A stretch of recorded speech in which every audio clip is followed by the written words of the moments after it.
بسم اللہ الرحمن الرحیم۔ مستند سیرت۔ آپ صلی اللہ علیہ وسلم کی سیرت کا مطالعہ اس لیے بھی ضروری ہے کہ آپ صلی اللہ علیہ وسلم کی سیرت کو یہ اختصاص و امتیاز حاصل ہے کہ آپ صلی اللہ علیہ وسلم کی سیرت مستند حیثیت رکھتی ہے۔ آپ صلی اللہ علیہ وسلم کی زندگی میں ہی اس کا کافی تحریری سرمایہ جمع ہو گیا تھا، اور عروہ بن زبیر نے پہلی صدی ہجری میں سیرت النبی پر کتاب لکھی۔ اس کے علاوہ آپ صلی اللہ علیہ وسلم کی سیرت کے واقعات ایک مستقل سلسلہ سند رکھتے ہیں۔ مثلا ایک راوی سے دوسرے سے راوی روایت کرتا ہے کہ یہ سلسلہ صحابہ کرام تک جا پہنچتا ہے۔ اس طرح کوئی شخص محض اپنی مرضی سے آپ صلی اللہ علیہ وسلم کی سیرت کے بارے میں کچھ نہیں کہہ سکتا جب تک وہ اپنے سلسلے سند کو نبی کریم صلی اللہ علیہ وسلم تک نہ پہنچا دے۔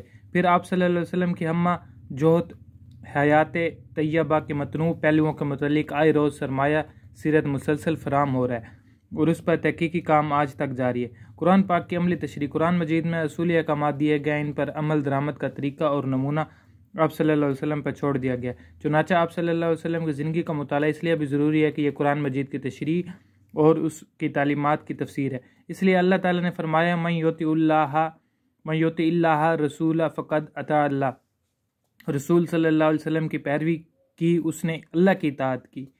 اس طرح قرآن مجید میں فرمایا زکوٰۃ ادا کرو۔ اب زکوٰۃ کا پورا ایک نظام جس میں بے شمار تفصیلات کی ضرورت ہے، اور یہ تفصیل آپ صلی اللہ علیہ وسلم کی سیرت ہی کے مطالعے سے ہمیں ملتی ہے کہ زکوٰۃ کا وقت، ادائیگی، مختلف اموال پر مقدار زکوٰۃ و نصاب زکوٰۃ ہے کیا ہے۔ تعلیمات نبی صلی اللہ علیہ وسلم کے اس نہایت اہم پہلوؤں اور دین متن کے اہم ترین رکن زکوٰۃ پر ڈاکٹر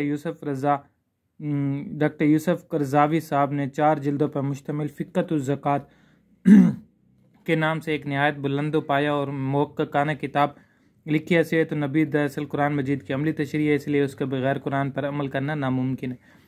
نبی صلی اللہ علیہ وسلم کی معصومیت کبریٰ۔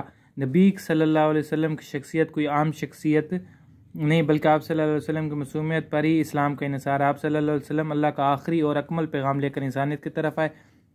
ویسے تو تمام انبیاء ہی معصوم ہوتے، لیکن آپ صلی اللہ علیہ وسلم کی معصومیت کبریٰ کے مقام پر فائز آپ صلی اللہ علیہ وسلم کی ذات سے نکلنے والے پاکیزہ اعمال کی پیروی اور اتباع پر انسانیت کی دونوں جہان کی نجات کا دار مدار ہے۔ اس لیے آپ صلی اللہ علیہ وسلم کی معصومیت عقیدہ ایک مسلمان کے لیے ناگزیر ہے۔ اس کے ساتھ ساتھ آپ صلی اللہ علیہ وسلم کی اطاعت اور محبت ہماری کامیابی کے لیے بہت ضروری ہے۔ مستشرقین اور معاندین کے متشابہ رویہ کا جواب۔ مستشرقین نے آپ صلی اللہ علیہ وسلم کی زندگی کو اس طرح پیش کیا کہ آپ صلی اللہ علیہ وسلم کی شخصیت کو داغدار کر دیا جائے۔ اس لیے جب تک مطالعہ سیرت نہ ہو، انسان گمراہ ہو سکتا ہے اور آپ صلی اللہ علیہ وسلم کی شخصیت سے دور ہو سکتا ہے۔ اس لیے آپ صلی اللہ علیہ وسلم کی سیرت کا تحفظ اور ان کے اعتراضات کا جواب دینا ہمارے ایمان کا حصہ۔ آج بھی مغربی تہذیب حضرت محمد صلی اللہ علیہ وسلم اور قرآن پر حملہ آور ہے، اور مغربی قلمکار آپ صلی اللہ علیہ وسلم کی سیرت طیبہ کے بارے میں شکوک و شبہات پھیلاتے رہے ہیں۔ ان کا جواب دینا مطالعہ سیرت کے ذریعے ہی سے ممکن ہے۔ مسلمانوں کی رہنمائی کے لیے قندیل ربانی۔ اپنے پیرواروں کی عددی کثرت کے اعتبار سے آج عیسائیت کے بعد اسلام دنیا کا دوسرا بڑا مذہب ہے، جس کے ماننے والوں کی تعداد 1.25 ارب کے لگ بھگ ہے۔